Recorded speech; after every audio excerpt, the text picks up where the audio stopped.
Amém? Então eu queria que você abrisse comigo em 1 Coríntios capítulo 14. 1 Coríntios, é a primeira epístola de Paulo aos Coríntios, capítulo 14.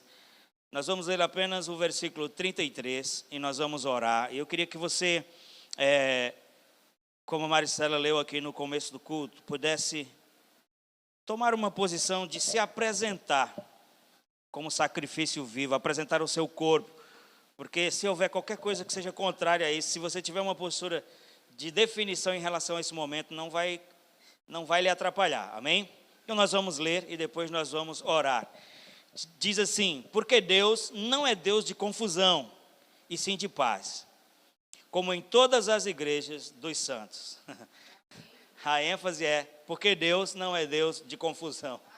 Você deve estar pensando, o pastor Mário nunca pregou sobre isso, amém? Calma, prepare seu coração para receber a palavra, amém? Pai, em nome de Jesus, nós somos gratos porque o Senhor é o Deus que sabe aquilo que nós precisamos, o Senhor conhece os acessos do nosso coração, Pai, e como aquele que nos criou, o Senhor sabe a melhor forma que a gente funciona, o Senhor sabe daquilo que precisamos para funcionar bem, e por isso essa palavra hoje, porque o Senhor quer nos acrescentar, o Senhor quer trazer sinalizações, Pai, correção, ajustes, mas tudo no sentido de melhorar a nossa vida, de fazermos avançar, de não ficarmos pelo caminho. Então nós queremos lhe reconhecer, eu quero lhe reconhecer, eu quero me colocar debaixo da unção da sua palavra, pedir que o seu Espírito me ajude a estar inteiramente ligado à sua vontade, para fazer apenas a sua vontade, para falar apenas aquilo que o seu Espírito quiser. E Pai, se o Senhor quiser mover qualquer coisa diferente daquilo que está programado, eu quero dizer que Tu és Senhor sobre a minha vida, que o Senhor pode, Pai, mover as coisas, que o Senhor pode se mover nesse ambiente. Nós estamos aqui somente por sua causa, e eu quero declarar sobre a minha vida, sobre esse tempo de palavra e sobre a vida dos meus irmãos: Tu és Senhor, o Teu senhorio, Pai, em nome de Jesus. No poder e autoridade desse nome, que está sobre todo nome, nós repreendemos toda ação contrária, seja física, seja espiritual, em nome de Jesus, e declaramos corações convertidos a essa mensagem, Pai, e acompanhado disso um espírito voluntário, um espírito pronto a acolher e a praticar, em nome de Jesus, amém?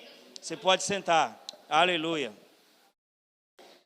Amados, deixa eu me balizar aqui. Deus colocou no meu coração algo hoje. Eu estava orando e esperando que aquela nota se sobressaísse no meu espírito, porque uma das dificuldades que o pregador pode ter na sua vida, na sua função ministerial, é esse cuidado de não pregar uma mensagem que seja circunstancial, não pregar uma mensagem que seja apenas pelo momento ou por algo que você sabe, para não parecer uma coisa encomendada, para não mandar recado. Amém? Você está comigo?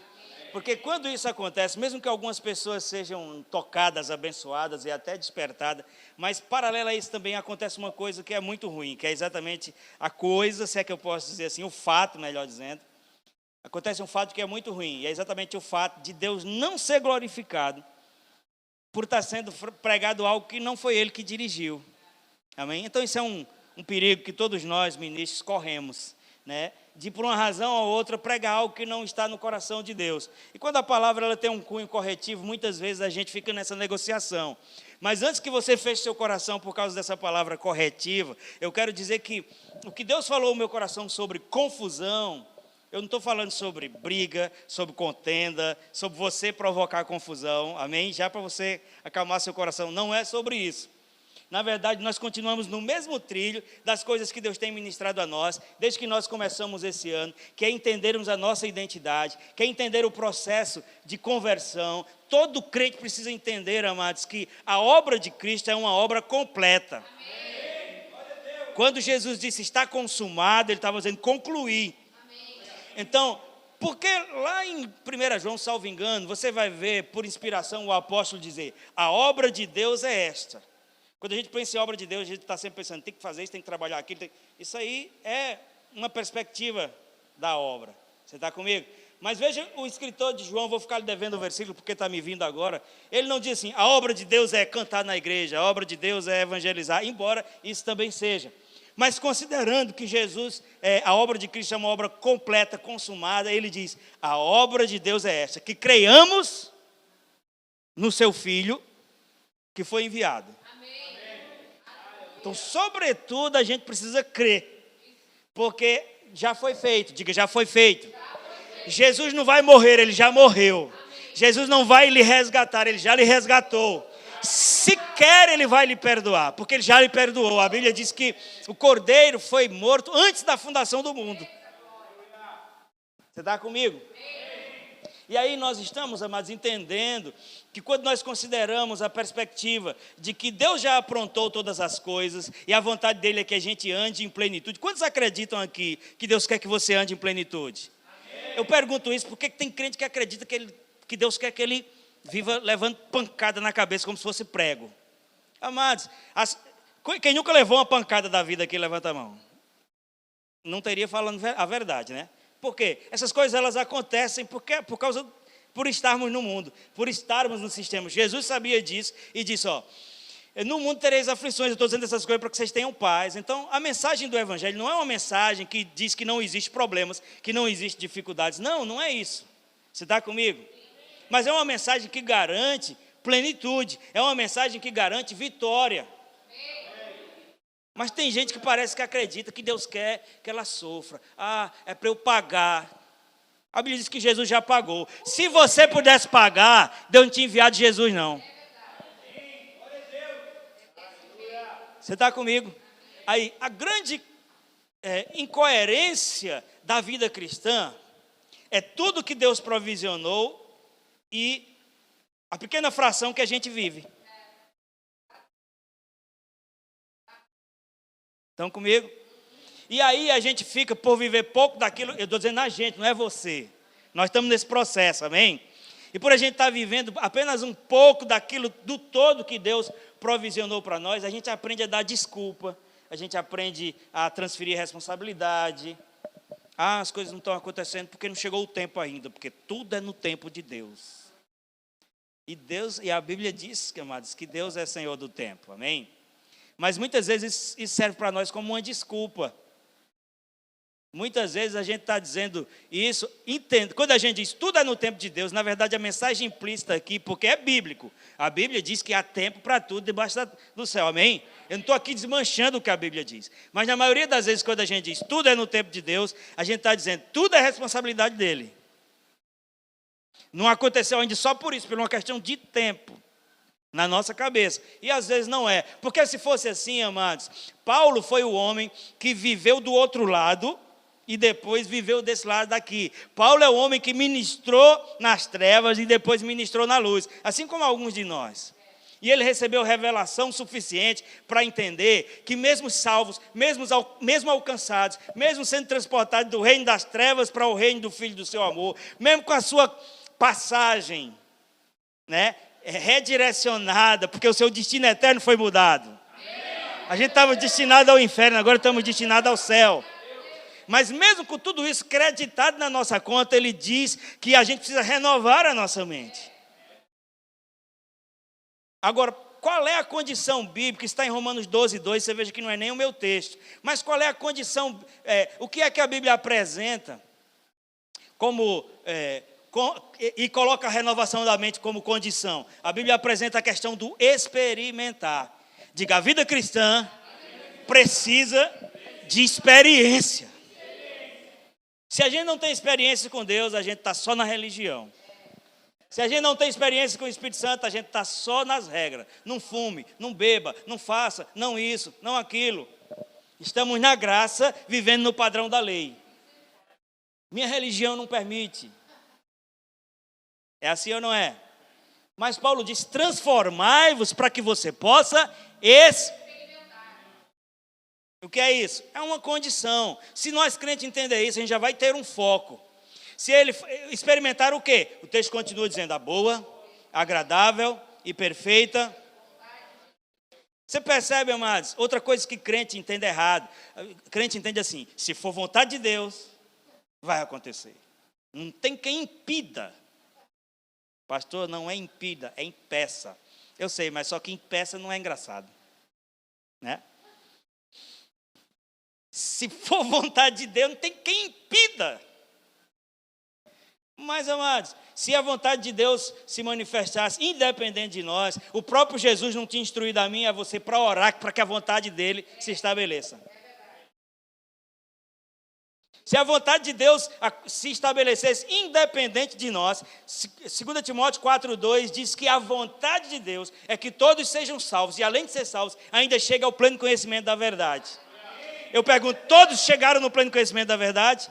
Todos vão ser salvos, mas ainda assim é vontade de Deus.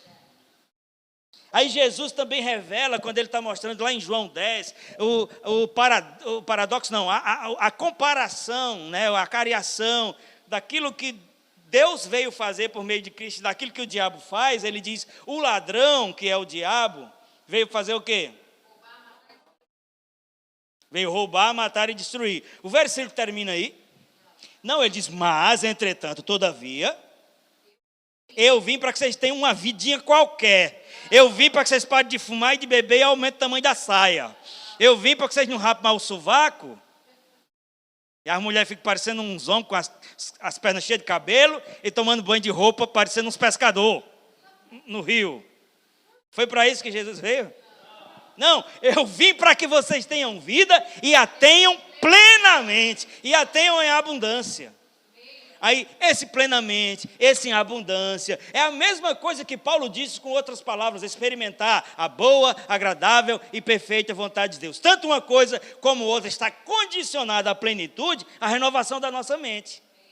Porque já somos nascidos de novo, já temos o Espírito habitando dentro de nós, mas nós estamos carregados com as referências daquilo que existia antes. E o que é que isso tem a ver com o texto que nós lemos? Porque Deus não é Deus de confusão. E eu já acalmei seu coração, que eu não vou... Isso não é uma palavra ruim, não, isso é uma palavra boa. Amém? Isso é uma palavra que é lâmpada para os nossos pés e luz para o nosso caminho.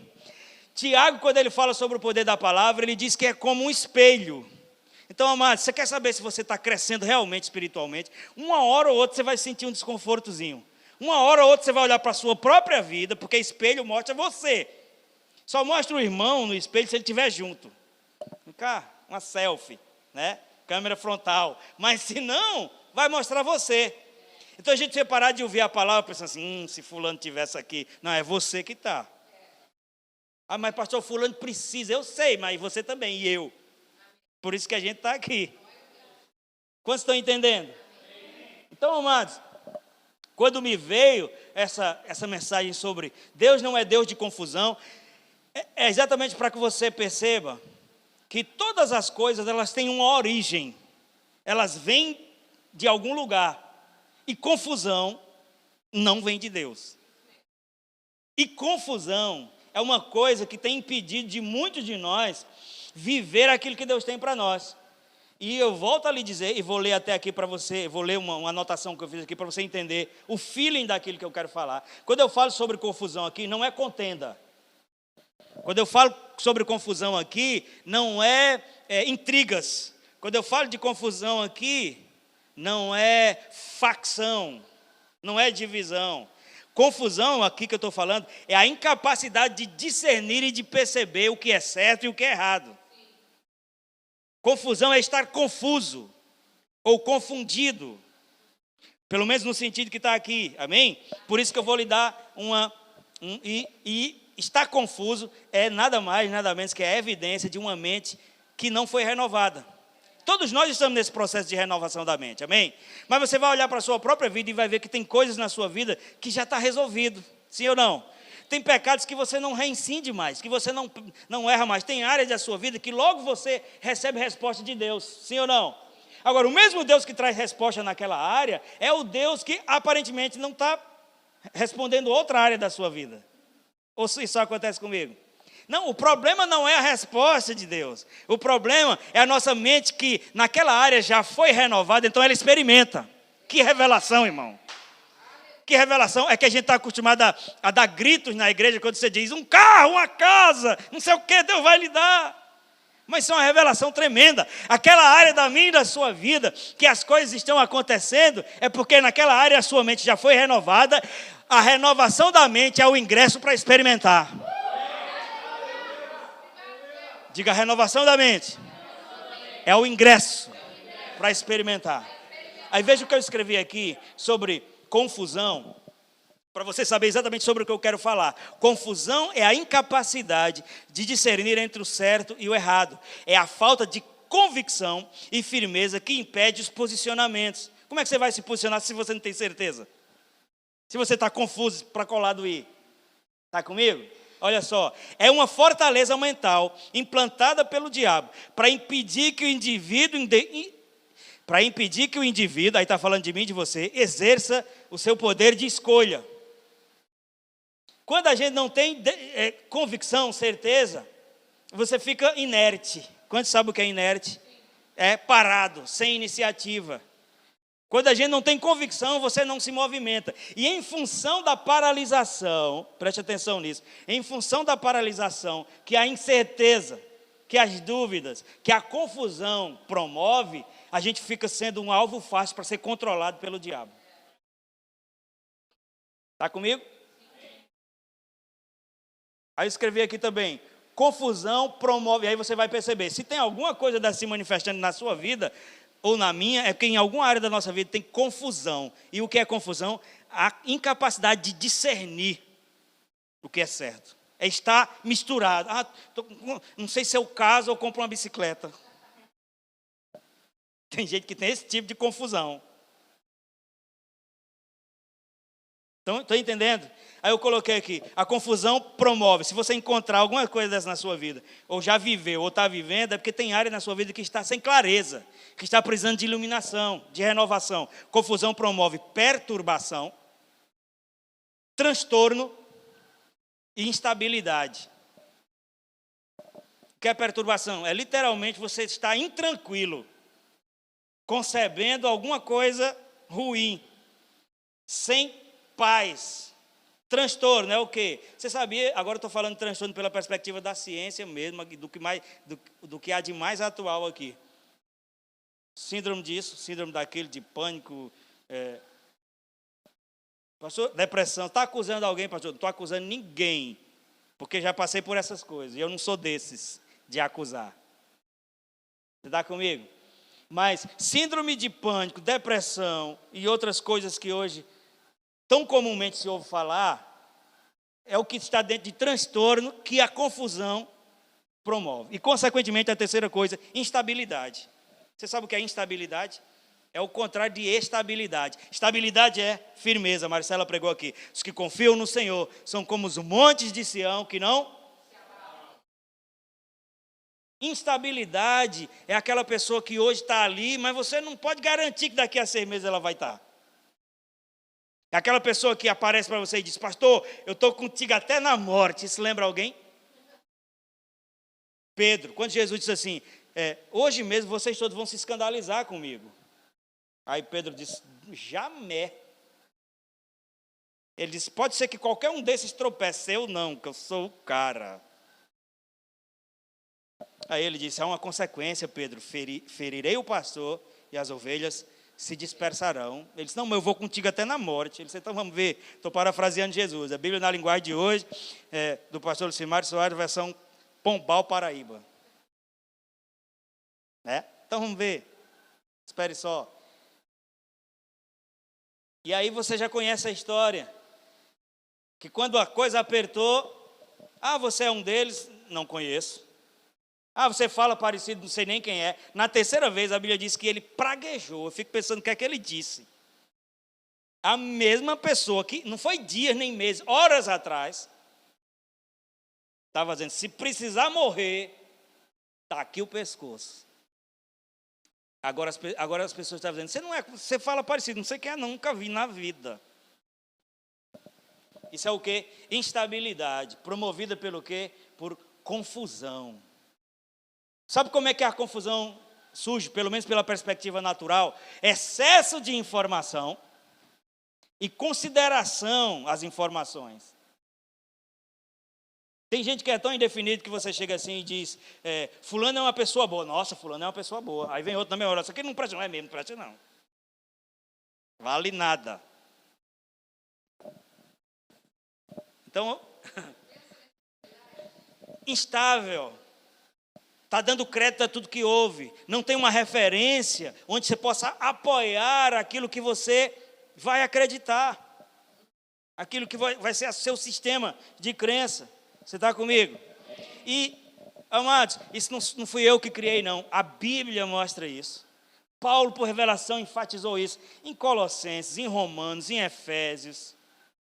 Ele é repetitivo quanto a isso. Mas Salomão, milhares de anos antes de Paulo, já dizia, quem determina aquilo que acontece fora de você é aquilo que alcança seu coração. Ele dizia, assim como a água reflete o rosto, o homem é aquilo que alcança seu coração. Ele dizia, pois como pensa em sua mente, assim, ele é. Então, os crentes não falam em mente porque parece que é psicologia, mas a mente, amados, faz parte do seu homem espiritual, ou melhor, do seu homem interior. Diga a mente, faz parte do meu homem interior. Nós somos um ser trino ou triuno. Os mais tradicionais na teologia chama tricotomia. Eu não gosto dessa expressão que parece uma velha fazendo tricô e um gato de lado, que ele está miando, né? Tricotomia. Eu e minhas comparações, né? Mas você já me conhece. O que seria isso? Sou um espírito, tenho uma alma e habito num corpo. Nós somos um ser triuno, nós não somos só corpo, nós não somos só alma, nós não somos só espírito. E eu entrei nisso para dizer que a nossa alma, a nossa mente é parte, amados, do nosso ser interior.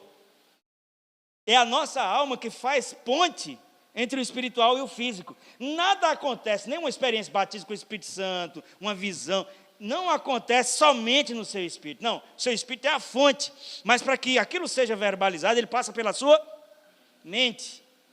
Então, se nós considerarmos a mente como me ajuda aí, irmão, porque eu sou um cara inteligente, me perdoe, mas eu sou. Mas tem uma palavra que eu me atrapalho, encanamento, mas é encanamento a palavra, né? Não é encanação, é encanamento. Se nós considerarmos a mente como um encanamento, amados, um canal pronto que faz ligação do céu para a terra, e a Bíblia diz que não é responsabilidade de Deus a limpeza desse canal, então é possível que Deus mande algo limpo de lá, e antes de chegar aqui ele se suje. E é por isso que o texto diz, transformai-vos. É por isso que o texto diz, renovai-vos, porque é como se ele estivesse dizendo, o que Deus tinha que fazer, já fez. Agora é você que vai se utilizar do que ele fez para se limpar. Quantos estão aqui? Eu estou dizendo isso tudo para você entender essa verdade, amados. Quem controlar a sua mente, controla a sua vida. Quando a Bíblia fala sobre o pecado, ele fala do pecado como um filho que nasceu, que foi dado à luz. Você sabe como começa essa concepção? No pensamento. É Tiago que explica. Ele diz que primeiro vem como um pensamento, você alimenta aquilo, até que conceba e dê a luz ao pecado. Mas isso não é um viés que só serve para a construção de pecado. Não, é sobre isso que nós estamos falando. Lembra que nós falamos sobre, assim como o diabo construiu fortalezas de derrota, a gente pode construir fortalezas de fé. É por isso que Paulo insiste, dizendo que você tem que... Conversão é isso, amados. O que foi mais complicado para as pessoas administrarem a chegada de Jesus como Messias, é porque eles tinham todo um formato natural. Era um povo que estava debaixo do governo de outras nações, desde Babilônia. Você está comigo? Só mudando, Babilônia, depois Medo-Persa, depois a Grécia de Alexandre o Grande. Aqui nós chamamos Alexandre o Preto, né? É grande também, mais ou menos, né? Você está comigo? E depois Roma, esse povo estava debaixo de governos o tempo inteiro. E aí, a promessa do Messias dizia que através do Messias, Deus ia devolver a soberania de Israel. Então, quando Jesus veio, eles ficaram pensando num grande líder político. Eu quero sugerir para vocês, e eu acho que pode fazer isso na gravação, porque The Chosen, quem já viu The Chosen? A gente vive assistindo porcaria, amado, nas Netflix dessa vida. Baixa um aplicativo chamado Angel Studio, e tem uma série chamada The Chosen, que quer dizer Os Escolhidos. Escreve assim, ó, Chosen, Chosen. The Chosen é uma série com 3 temporadas falando sobre Jesus todinha. E você chora direto. E ministra a sua vida. E você vai ver muita coisa que eu estou falando aqui agora. Você baixa o aplicativo, dá para espelhar na TV. Ou se sua TV for uma Smart TV, uma Android TV, você baixa o aplicativo direto lá. Depois bota no grupo ali. Mas vale a pena, irmãos. Porque é disso que eu estou falando. Jesus chegou para cumprir a promessa. Só que eles viam aquilo só por um prisma. Só pelo prisma natural. Porque eles estavam com a sua mente completamente controlada por uma realidade de escravidão. Que não concebia outro tipo de libertação que não fosse a externa. Alô, vocês estão aqui, irmão? Não existe libertação fora se a gente não for alcançado dentro. Jesus podia ter estabelecido o reino de Israel naquele tempo. E o povo ainda seria escravo. E aí ele começou a revelar. E ele disse, a incircuncisão real não é essa que é feita no corpo. Porque as pessoas fazem circuncisão no corpo e continuam em pecado. Elas fazem circuncisão no corpo e continuam escravo na mente. Eu preciso andar aqui na mensagem.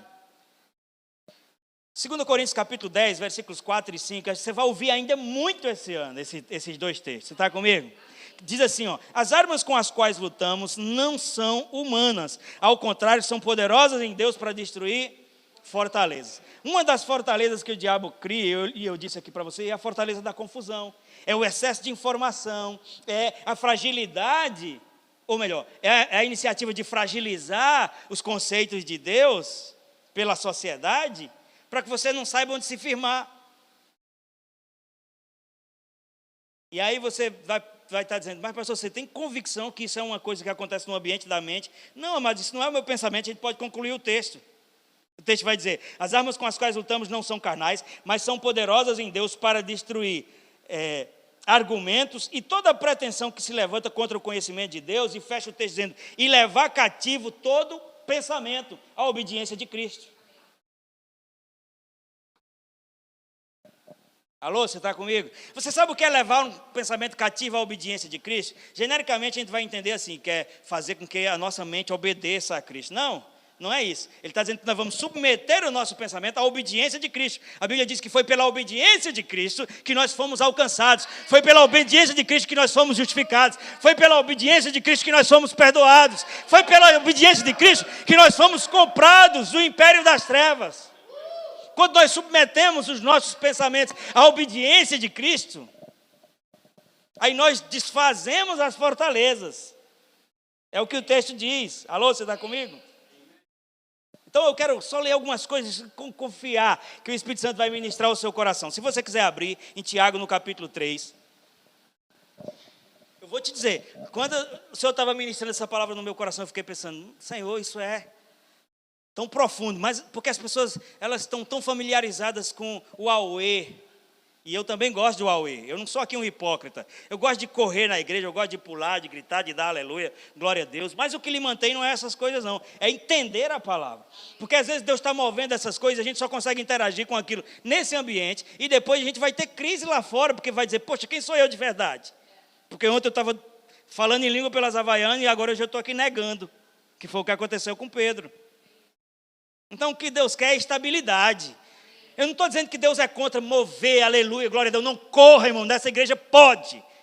Se não é para aparecer, se não é para mim, se tiver que correr, corra. Se tiver que dançar, dance. Se quiser ficar em pé, fique. Se quiser, desde que não seja para se aparecer. Se for para responder ao mover que Deus está fazendo, você é livre. Aqui não tem esse negócio não. Quem é Senhor é Ele. Aí veja esse texto aqui, para você entender que tipo de coisa Deus está ministrando a nós. Nós estamos falando sobre o mal que a confusão produz, a incapacidade de discernir. Tiago capítulo 3, acho que eu nunca falei sobre isso aqui, mas vamos ver. Versículos de 13 a 16.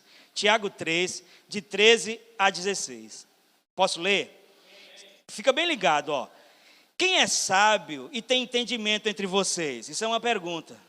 Quem é sábio e tem entendimento entre vocês? Porque às vezes, eu vou continuar o texto, mas presta atenção no que eu vou pontuar aqui. Às vezes as pessoas pensam que são sábias pelas coisas que falam, pelas as opiniões que têm. Mas o texto vai continuar dizendo, que demonstre que demonstre o quê? A sua suposta sabedoria, porque aqui está uma pergunta, quem é sábio entre vocês? Que demonstre por seu procedimento, mediante obras praticadas com humildade, que provém da sabedoria. Contudo, quando fala contudo, quando fala entretanto, quando fala mas, ele está colocando ali uma conjunção adversativa, ele está colocando ali uma condição para mostrar uma coisa diferente daquilo. Então ele diz, se você é sábio, mostre com humildade, pelas coisas que você vive, pelas coisas que você pratica, com sabedoria. Contudo, aí ele vai explicar, contudo, se você abriga no seu coração inveja amargurada, ambição egoísta, não se glorie disso, nem mintam contra a verdade. O que nós estamos falando aqui agora? A gente vai trazer aqui, Roger, uma sinalização de por que muitas vezes a gente está preso em confusão. Por que vem isso? De onde vem? E aqui ele diz, não mintais contra a verdade, se você tem inveja amargurada, ambição egoísta. Ele diz, esse tipo de sabedoria, veja que ele está considerando esses comportamentos, o quê? Ambição egoísta, inveja amargurada. Sabe o que é inveja amargurada? É você ficar amargo, é você ficar tão descontente, que você toma decisões de evitar, de não estar, de não participar, só porque você queria algo que outra pessoa tem, ou que você queria estar no lugar que outra pessoa está. O nome disso é inveja amargurada. Aí ele diz, se você tem inveja amargurada, ambição egoísta, porque ambição, a palavra ambição em si, ela não tem um contexto pejorativo. Ambição pode ser uma iniciativa de conquista. Ambição pode ser uma postura visionária. Eu quero isso, eu vou avançar, eu vou... Agora, quando ele fala ambição egoísta, então ele está dando um segundo adjetivo para caracterizar algo que não é bom. Porque ambição egoísta é só uma complementação de inveja amargurada, que é o quê? É um trabalho que orbita na volta do seu próprio umbigo. Alô, você está aqui? O que é que isso tem a ver com confusão? Espera aí que você vai entender. O texto vai continuar e diz assim, esse tipo de sabedoria não vem dos céus. Ela é terrena, não é espiritual. E ele continua dizendo, mas é demoníaca. Pois onde há inveja e ambição egoísta, há confusão. Está vendo? A confusão e, consequentemente, toda espécie de males. Então, de acordo com o texto chamado a confusão, que inclui, lembra que eu li lá no começo, que inclui perturbação, transtorno, né, e instabilidade, tem origem na obstinação. Quantos entendem a palavra obstinação? O desejo ardente de promover a sua própria opinião, o seu próprio pensamento. Tem que ser como eu quero. Eu sempre estou com a razão. Eu sou sabidão. E aí, isso cria uma estrutura que a gente chama de espírito partidarista. E eu não estou falando sobre política. Espírito partidarista é uma disposição onde você só interage, só convive com quem concorda com você e, consequentemente, você exclui quem não concorda. Você acredita que Deus tratou essas coisas comigo hoje à tarde? Por que será? É para eu botar no YouTube somente? Eu acho que é para nós. Eu acho que como espelho a gente precisa localizar, porque Deus quer que a gente experimente. Nós, eu não estou dizendo vocês, eu estou me colocando aqui. Você está comigo, amados? Você conhece alguém que não consegue conviver com quem não concorda, que dá um jeito de tirar da convivência a pessoa que não concorda com você, que queima a imagem daquela pessoa, porque você tem que dançar como ela toca. Se você dançar diferente, esse é o tipo de gente que tem partidarismo, que tem inveja amargurada, ela não consegue se alegrar com a conquista de ninguém, ela não consegue ver o crescimento de uma pessoa e dizer, poxa, glória a Deus. Mesmo sem verbalizar, no fundo ela está dizendo, devia ser eu. E o que esse texto está dizendo, amados, é que confusão começa por causa desse tipo de hospedagem que tem em nós. Nós vamos ver já que tudo tem uma origem.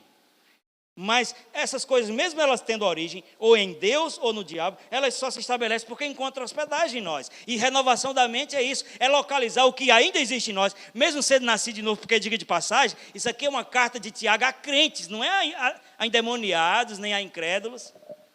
É uma carta de Tiago à igreja. Alô, está aqui? Deus está ministrando ao seu coração. Amados, jamais Deus sinalizaria isso para nós se não estivesse visando a plenitude que Ele prometeu. É como se Ele estivesse dizendo, a plenitude está disponível, mas se estiver misturado com isso, você não vai experimentar. Ninguém está dizendo aqui que você vai para o inferno, amado, porque o que lhe leva para o céu é você crer no que Cristo fez. Agora, o que faz você experimentar aqui na terra a plenitude é você aplicar o que Ele fez. É você aplicar os seus princípios. Está comigo, irmão? Então vamos identificar a fonte. Lembra que nós estamos falando sobre o quê? Sobre quem controla a sua mente, controla a sua vida.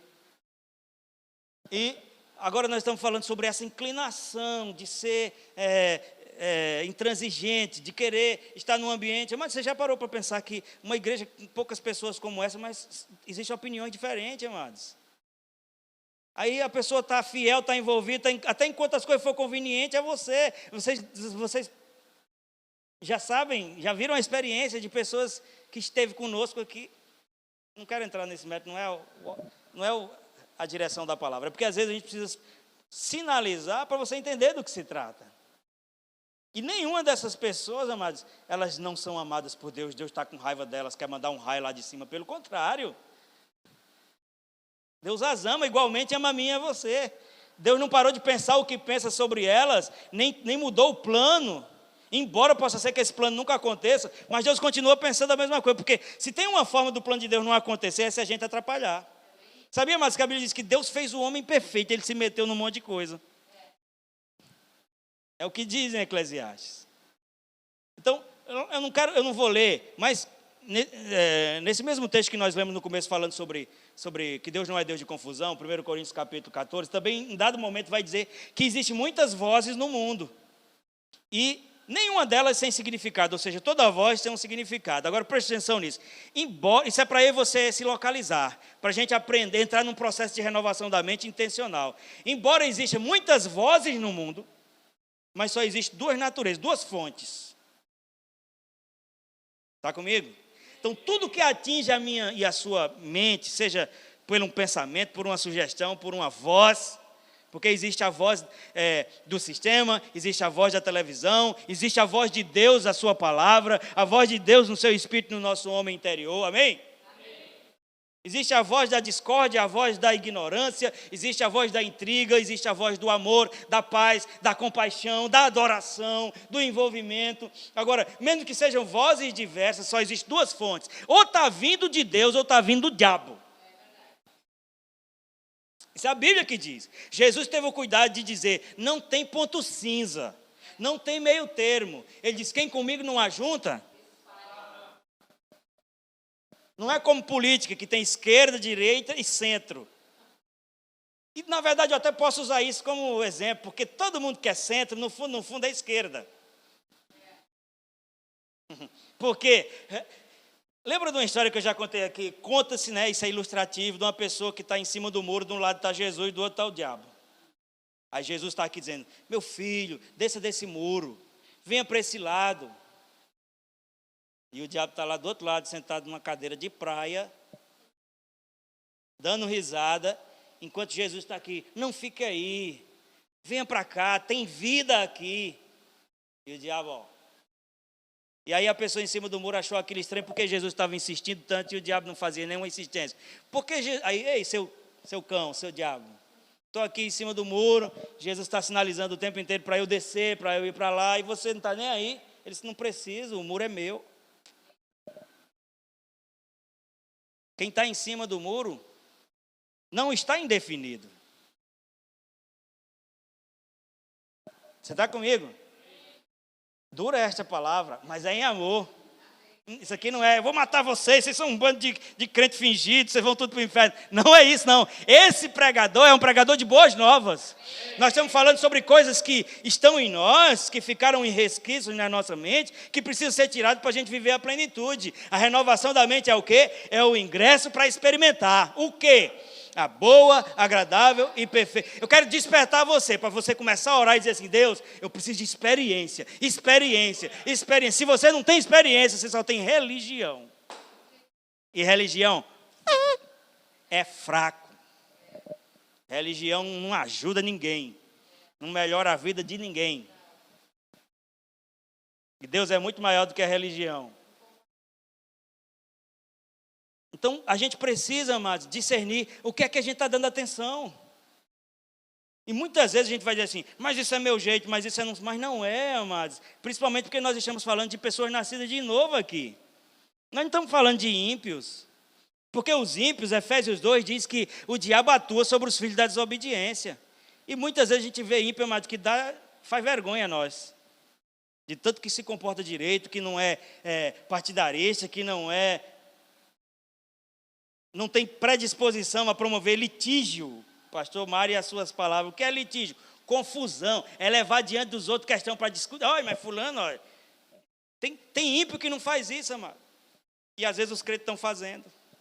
Por que uma pessoa que diz que é nascida de novo cria uma confusão e leva para outra pessoa para expor uma questão? Ela está visando aquilo que está em volta do seu umbigo. Ela quer se defender, ela quer...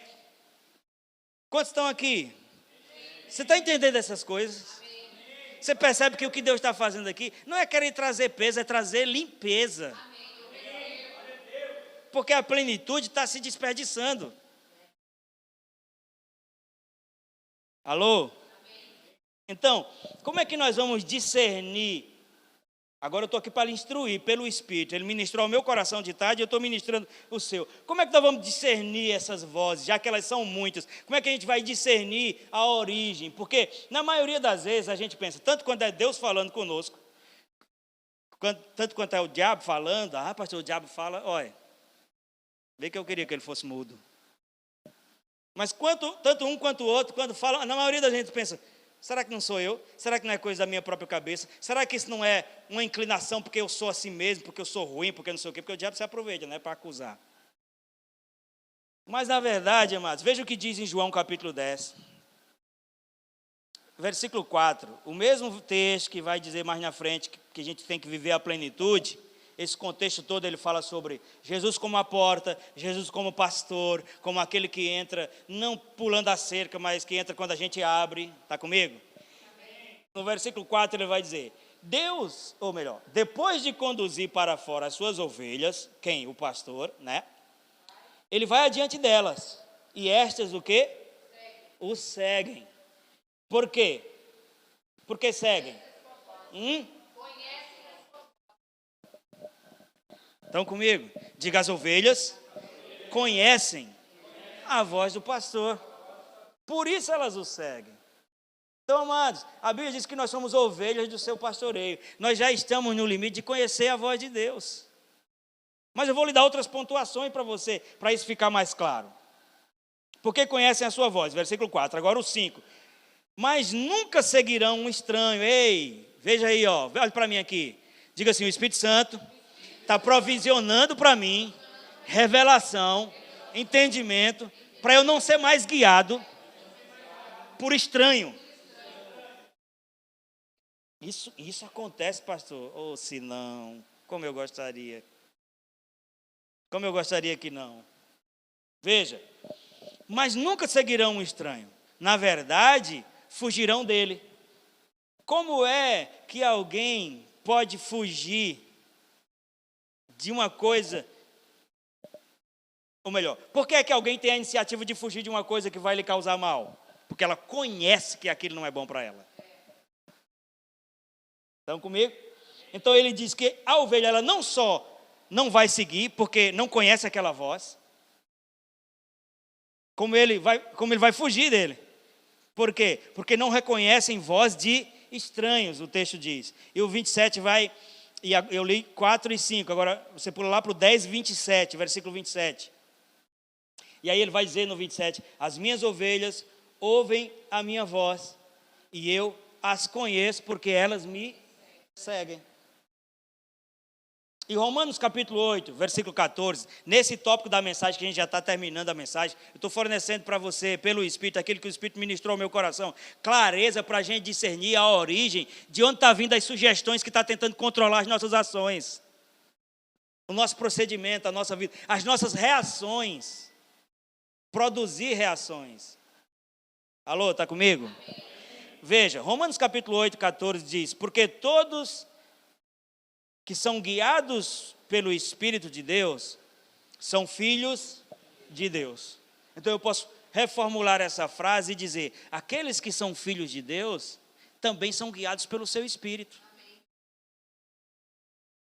Então como é que a gente, amados, ouve a voz de Deus? Como é que a gente vai discernir a voz de Deus? Através da sua palavra, muitas vezes. Muitas vezes, essa palavra ela vai falar no nosso homem interior. A palavra lida, a palavra escrita, falada, ou você pregando, ou outra pessoa pregando, são potencialmente palavra de Deus, para a gente conhecer, discernir. Como é que nós conhecemos a palavra de alguém? A palavra de Deus, por exemplo. Como é que eu sei que uma influência, a voz, melhor dizendo. Como é que eu sei que a voz que eu estou ouvindo é a voz de Deus? A voz de Deus é alinhada com o seu caráter. A voz de Deus é alinhada com a sua natureza. Então, mostrando para você como é discernir a voz de Deus, eu também já estou fornecendo como identificar quando não é a voz dele. Quando vem de Deus, amados, são coisas alinhadas com a sua palavra. 1 João 5,7 diz, há três que dão testemunho, o Pai, a palavra e o Espírito. Amém. Você nunca vai ouvir Deus dizer assim, Daniel, troca de 40 por 2 de 20. Não, isso só funciona com dinheiro, irmão. Quantos entenderam o que eu quis dizer? Deus não vai mandar você trocar sua esposa de 40 por 2 de 20. Ah, pastor, você está falando uma bobagem. Pode parecer esse meu exemplo muito estúpido, talvez você não tenha nem entendido. Mas quantas vezes no contexto da igreja, aconteceu comigo pelo menos 2 vezes, as pessoas se valerem do nome de Jesus, dizerem em nome de Deus, o Espírito Santo me revelou que você vai ser meu marido. Aconteceu 2 vezes comigo. Esse bonitão, esse altão, olho azul e ator de cinema que eu sou. Estão comigo? Estão entendendo? Agora, isso é alinhado com a palavra? Isso é alinhado com a natureza de Deus? O que a Bíblia diz sobre essas coisas? Sobre relacionamento, a Bíblia diz, o homem está livre para se casar com quem escolher, com quem quiser. Ah, pastor, você não crê que Deus separa alguém para outra pessoa? Até creio. Mas quando Deus separa alguém para outra, Ele não vai falar com uma pessoa que não é. E, na verdade, o que a Bíblia diz, mas não é que Deus vai escolher alguém para você. Não, Ele sinaliza como você escolher. Ele diz que não seja julgo desigual. Isso é Bíblia, irmão. Não é a minha preferência, não é o que eu acho. Não é o que eu concordo, é o que a Bíblia diz. Então, eu estou fornecendo recurso aqui para você entender. Porque as coisas acontecem, Marisa, no ambiente da mente, no ambiente dos pensamentos. Não pense que é diferente, não. Todo fracasso começou com primeiro um pensamento. Todo adultério começou primeiro com um pensamento. Todo roubo começou primeiro com um pensamento. Mas também todo acerto começou com um pensamento que eu decidi construir. Toda boa ação começou com um pensamento. Então, o problema não é o pensamento em si. É se nós identificamos de onde está vindo a sugestão. Alô, está aqui? Ah, Deus falou comigo que eu não é mais para falar com aquela irmã. Será? Eu me lembrei de uma coisa que aconteceu de verdade. Lucas, meu filho mais velho, tinha 2 anos e ele sempre foi muito falante, até hoje ele é. E um dia eu cheguei de trabalho e ele fazia o culto das galinhas. Porque a gente morava num lugar que tinha um monte de galinhas, sabe, amor? E ele pregava para as galinhas, era uma benção, sabe? As galinhas, e ele pregava lá. E um dia eu cheguei de trabalho, ele estava muito sério assim, conversando. Aí quando eu cheguei, disse, o que é que foi, filho? Deus falou comigo. Eu digo, foi mesmo? Foi o que ele disse. Ele disse assim, eu vou meter o pau em você. Eu digo, não, foi o diabo. Você ouviu uma voz, mas não foi Deus, não. Foi o diabo que falou com você. Por quê? Porque a voz de Deus é alinhada com o seu caráter. A voz de Deus é alinhada com a sua natureza. E a natureza de Deus não é punitiva. A natureza de Deus não é violenta. Não é segregada, não promove separação. Não dissemina ódio. Não trabalha no sentido de queimar a imagem de outra pessoa. A Bíblia diz que a gente deve passar a boa palavra. Agora, como é que eu vou conhecer que as sugestões que estão chegando na minha mente, ela não vem de Deus e vem do diabo? Vem do diabo tudo aquilo que é contrário à natureza de Deus. Fica fácil de identificar. Deus está dizendo para você reter, mas a Bíblia diz para você dar. Não, Deus tratou comigo que eu não devo mais ir à igreja. Que eu vou ser crente em casa. Sabia que tem gente ceando pela internet, irmão? Clique no cálice, clique agora no pão. Parece uma piada, né? Esses dias eu vi uma postagem assim: eu não preciso ir para a igreja, eu posso ser crente em casa. Aí tinha embaixo assim: Satanás e mais 7 demônios curtiu essa postagem. Eu achei uma graça, pensa numa verdade. Aí eu botei até lá. Por que aí botei no grupo. Por que isso não é verdade, mas porque a Bíblia diz, Hebreus 10, 25, não deixe de congregar como é costume de muitos. Ainda mais quando se vê que se aproxima o dia. Porque a Bíblia diz que o congregar é para fortalecer os joelhos trôpegos, os pés vacilantes. O congregar é para a gente desenvolver comunhão. É como o ferro afia o ferro, o irmão afia o outro. É o seu defeito que me faz crescer. A sua qualidade também me faz. Mas é aquilo que tem em você que não é tão bom que me ajuda a superar a minha intransigência. Fazer calar a minha dureza e aceitar que Deus está me levando para o crescimento. Tem me vindo uns pensamentos que quando eu estou sozinho, eu posso, lá no trabalho, lá no céu, eu posso pegar aquilo que não é meu. Não pode, irmão. Não é Deus que está falando com você. Pastor, mas isso é tão comum. Então aplique. Então traga para a vida prática. Porque a gente tem dado espaço para rancor, para um monte de outras coisas, é confusão. É porque a gente está ouvindo, não está ouvindo uma coisa só, a gente está ouvindo muita coisa. E é todos nós, amados, isso é um vento que sopra na janela de todos nós. O diabo está querendo desviar a mim e a você. O diabo está querendo atrasar o processo. Porque cada vez que ele atrasa o processo, pode ser que seja só o adiamento de algo, mas a marca negativa que aquilo fica na nossa vida é difícil de tirar. Poxa, eu sou uma pessoa inconstante. Eu sou uma pessoa que começa e não termina. Fulano, você já leu quantos livros? 100. 100 capítulos de 100 livros diferentes. Né? Nunca leu um inteiro. Aí você quer dizer que isso é bom? Que o diabo não acusa o tempo inteiro? Concluindo, você já pode ficar de pé. Como é que a gente vai destruir, amados, as fortalezas da confusão? Se confusão é o quê? É a incapacidade de discernir, de ter força suficiente para decidir pelo que é certo, porque você está indeciso sobre o que realmente é. Porque o poder das coisas operando em nós, amados, é mediante a fé. Por exemplo, por que crente às vezes peca? Porque ele precisa de um princípio de consideração, que a Bíblia diz, considerai-vos mortos para o pecado. Mas eu sou crente, mas... Esse quer dizer, eu não considero. Eu não estou considerando. Considerando o quê? Que eu estou morto para o pecado. Você já viu um morto se levantar, a pessoa falar... Oferecer o pecado para o defunto ali e dizer, peraí, já estou morto, mas vou... Só para eu provar disso. Não, isso não acontece. Só que como você não está morto dentro de um caixão, você fisicamente está vivo, aí a gente entende que também não morreu para o pecado. Isso é uma coisa que Deus não faz por nós. A Bíblia diz, considerai-vos. O quê? Considerai-vos mortos para o pecado e vivos para Deus. O diabo vai tentar o tempo inteiro, amados, tirar você do trilho, do foco. Ele vai tentar lhe dar razão. É como se ele fosse seu melhor amigo. As pessoas não estão lhe vendo. As pessoas não estão reconhecendo o que você está fazendo. Está vendo só os outros, não está vendo você. A igreja tem panelinha. panelinha só existe na cabeça daquela pessoa que não tem disposição para se relacionar. Então, quando ela vê os outros se relacionando, ela prefere dizer que ela está sendo excluída do que quebrar as barreiras que ela própria tem e se aproximar.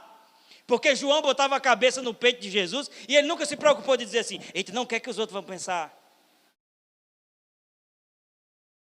Jesus não teve essa preocupação. Aí fulano só fica, já vai na casa do Daniel. E por que você não vai também? Né? Isso é uma... Nunca fui lá, entendeu? Se eu estou dando uma... Não, estou brincando. Mas eu preciso encerrar aqui. Como é que nós vamos destruir essas fortalezas? A Bíblia diz que é com as armas poderosas em Deus. Não é com o nosso esforço. É bom demais ser esforçado, mas só esforço faz a gente se cansar. Faz a gente se frustrar. Então seja esforçado, mas use as armas certas. Veja o que a Bíblia diz em Colossenses capítulo 3. Nós vamos ler uns 3 versículos aqui, só ler e encerrar. Colossenses capítulo 3, versículos de 16 a 17, eu estou dizendo como é que a gente vai destruir essa fortaleza da confusão, Roger. A Bíblia diz: habite ricamente em vós a palavra de Cristo. Não diz visite, diz habite. O que é que a Bíblia diz sobre o que a boca fala? É uma dinâmica, mas é uma lógica. Se você pegar uma esponja e encharcar ela de café, quando você espremer, não vai sair leite, não. Nem que você queira, nem que você esteja sincero, quero que saia leite, não sai. Por quê? Porque foi encharcado de café. Aí, como é que eu vou conhecer a voz de Deus? Eu já disse, é alinhado com a sua natureza, é alinhado com a sua palavra. Então, se eu quero destruir as fortalezas da confusão, eu preciso que habite ricamente em mim a palavra de Cristo. Habite ricamente. Está falando de quantidade, de fração, de proporção. Já fui na igreja esse mês. Tudo bem, se você tem limitações e não pode vir à igreja, aqui não é um culto para acusar. Eu estou falando, você acha mesmo que isso é habitar ricamente? Pastor, eu não posso ir para a igreja. Então, lê em casa, se envolve com Deus, se enche da palavra, porque quem tira fé é a gente, o diabo não. Você pensa que ele não fica procurando o tempo inteiro uma coisa para colocar entre você e o seu irmão, entre você e sua esposa, entre você e seu pastor, entre você e seu patrão? Confusão. Habite ricamente em vós a palavra de Cristo. Ensine e aconselhe uns aos outros com toda sabedoria. O que é sabedoria, pastor? Sabedoria é a aplicação do conhecimento. É a melhor forma de aplicar o conhecimento. Porque às vezes as pessoas têm aqui de conhecimento, mas têm aqui de prática. Então tudo o que fizerem, seja por palavra, por ação, façam em nome do Senhor Jesus, dando graças a Deus Pai. É uma dica que eu estou lhe dando pela palavra de como destruir as fortalezas da confusão. Quanto mais você conhecer a palavra, menos confusão vai ter. Mais discernimento vou ter. Hebreus capítulo 4, versículo 12 diz: porque a palavra de Deus é viva e eficaz, é mais penetrante do que qualquer espada de 2 gumes e apta para produzir o quê? O que você precisamos? Discernimento. Se você estiver na sua casa assim, me lembrei do pastor Mário, porque... eu vou orar por ele. Será que ele precisa? Eu já vou lhe dizer. Eu preciso de discernimento, irmão. Sempre que você orar por mim, diga: Pai, dê ao pastor Lucimário discernimento. Aí eu sei também que Deus vai me dar isso, não é fazendo cair do céu, é por meio da palavra. Porque o texto diz: a palavra de Deus é viva e eficaz, mais penetrante do que espada de 2 gumes e apta para dividir alma e espírito, juntas e medulas.